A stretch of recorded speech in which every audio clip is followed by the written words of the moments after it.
Assalamualaikum warahmatullahi wabarakatuh. Perkenalkan, saya Asnai Bahar, NIM akhir 090. Video ini saya buat untuk memenuhi tugas yang diperintahkan oleh Ibu Ida Wahyuliana SHMH selaku dosen Fakultas Hukum, dosen pengampu mata kuliah Hukum Pemerintahan Daerah kelas H. Nah, langsung saja mari kita masuk dalam pembahasan di mana saya diberi 4 soal untuk dijawab atau dianalisis. Yang pertama, harmonisasi dan evaluasi produk hukum daerah. Nah, pada soal pertama, saya diminta menjelaskan mengapa harmonisasi dan evaluasi produk hukum di daerah penting dilakukan. Harmonisasi merupakan proses penyelesaian peraturan daerah dengan peraturan yang lebih tinggi, seperti Undang-Undang Dasar 1945 dan peraturan lainnya.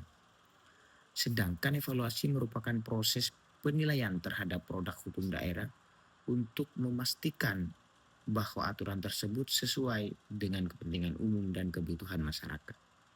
Nah, harmonisasi dan evaluasi penting karena dapat menjamin kesesuaian peraturan daerah dengan hierarki peraturan perundang-undangan.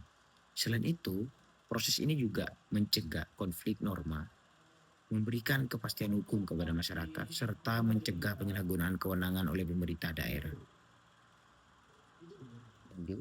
Menurut saya, harmonisasi dan evaluasi merupakan langkah penting agar produk hukum daerah memiliki kualitas yang baik, tidak bertentangan dengan hukum nasional, dan mampu mendukung pelaksanaan otonomi daerah secara efektif dan bertanggung jawab. Pada slide kedua, pembagian urusan pemerintahan. Pada soal kedua, saya diminta menjelaskan pentingnya pembagian urusan pemerintahan daerah dalam menyelenggarakan otonomi daerah. Pembagian urusan pemerintahan merupakan pengaturan mengenai kewenangan antara pemerintah pusat, pemerintah provinsi, dan pemerintah kabupaten atau kota. Pembagian urusan ini penting karena memberikan kepastian kewenangan kepada setiap tingkat pemerintahan sehingga tidak terjadi tumpang tindih tugas dan tanggung jawab. Selain itu, kawan-kawan, pembagian kewenangan juga dapat meningkatkan efektivitas pelayanan publik dan mempermudah pengawasan dalam penyelenggaraan pemerintahan. Apabila pemerintah daerah menjalankan urusan yang bukan menjadi kewenangannya, maka kebijakan yang dibuat dapat dibatalkan, dapat terjadi sengketa kewenangan dengan pemerintah pusat, bahkan pejabat yang bersangkutan dapat dikenakan sanksi administratif. Oleh karena itu, setiap pemerintah daerah harus melaksanakan kewenangan dengan ketentuan yang diatur dalam Undang-Undang Nomor 23 Tahun 2014 tentang pemerintah daerah. Lanjut pada slide ketiga. Pada soal ketiga saya diminta menjelaskan struktur pemerintahan dalam sistem pemerintahan Indonesia. Struktur pemerintahan daerah terdiri atas pemerintahan daerah dan Dewan Perwakilan Rakyat Daerah dan DPRD sebagai unsur penyelenggara pemerintahan daerah. Pemerintah daerah dipimpin oleh kepala daerah yaitu gubernur atau tingkat provinsi, bupati untuk tingkat kabupaten, dan wali kota untuk tingkat kota atau kabupaten. Dalam menjalankan tugasnya, kawan-kawan, kepala daerah dibantu oleh perangkat daerah. Sementara itu, DPRD merupakan lembaga perwakilan rakyat daerah yang memiliki 3 fungsi utama, yaitu fungsi legislasi atau pembentukan peraturan daerah, fungsi anggaran, dan fungsi pengawasan. Nah, hubungan antara pemerintah daerah dan DPRD dilaksanakan berdasarkan prinsip check and balance agar tercipta pemerintahan yang demokratis, transparan, dan akuntabel.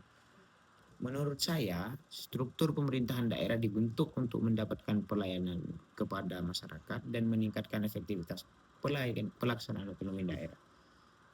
Nah, lanjut pada slide ketiga, pada soal keempat, saya diminta menganalisis apakah desentralisasi asimetris merupakan bentuk ketidaksetaraan atau justru keadilan konstitusional.